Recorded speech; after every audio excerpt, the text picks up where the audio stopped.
This is Catholic Schools Week. The U.S. Conference of Catholic Bishops says that there are more than 1,200 Catholic high schools in the United States, and they educate more than 500,000 teens. Catholic education is pivotal during adolescent years, and parenting is also critical and often challenging. And while culture often portrays the teenage years in a dark, difficult manner, recently we spoke with someone who says there is a positive, uplifting alternative.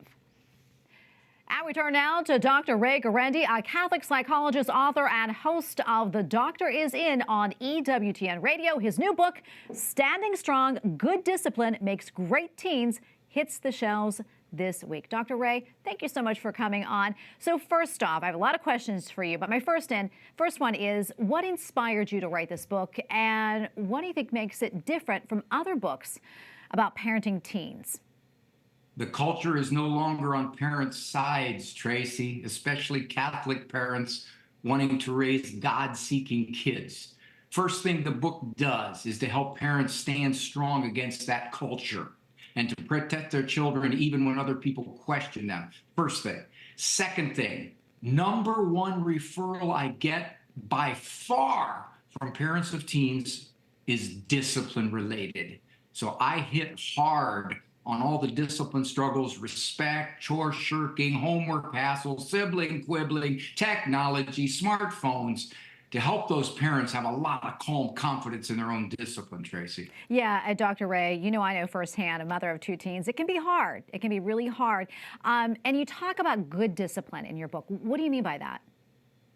Calm, confident, discipline. Holding high standards, and don't let the experts undercut you, Tracy, by saying things like, well, if your standards are too high, you know your kids are going to rebel. That's nonsense. It's raw nonsense. Hold to high standards, enforce them, and then add a whole lot of love all around it. And that's a pretty winning combination. Yeah, I love how you break this down for us. I mean, you're so real about things. Social media, as you know, and tech devices, all that stuff is so hard to navigate. Why is this such a challenging aspect of parenting? And what's your advice to those of us who are dealing with this issue? So can you imagine, Tracy, if your 13-year-old doesn't have a smartphone, the universe in the palm of their hand, where they can go anywhere, anytime, with anyone? If your kid is 13 and you believe, quite rightly, it's not good to put that in their hands, you're in the bottom 5%.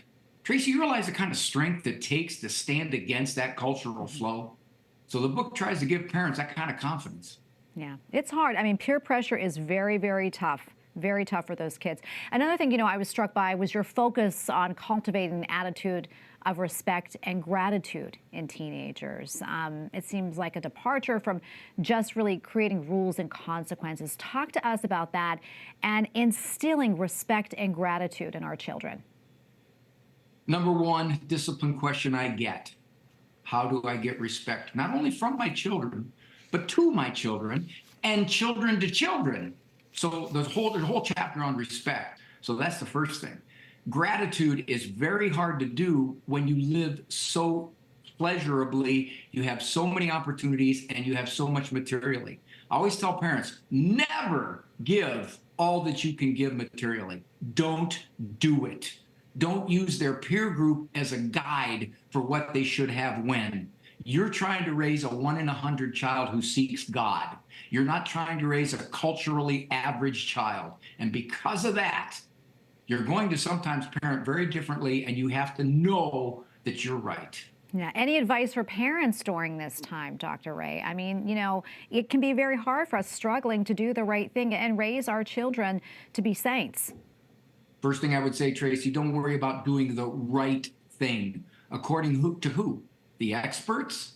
Don't worry about psychologically correct behavior and parenting. Worry first about establishing the morals and values you want to establish in your home with your children. Much of the time, the experts are not going to agree with you. Why? Because you're trying to raise God-seeking kids. Most experts don't give advice on the basis of God-seeking kids. Well, Dr. Ray, thank you for taking the time. Thank you for this book. You're kind of like the parent's parent. That's how I see you. So we appreciate it, Dr. Ray. Thank you so much, and God bless. You're welcome, Tracy.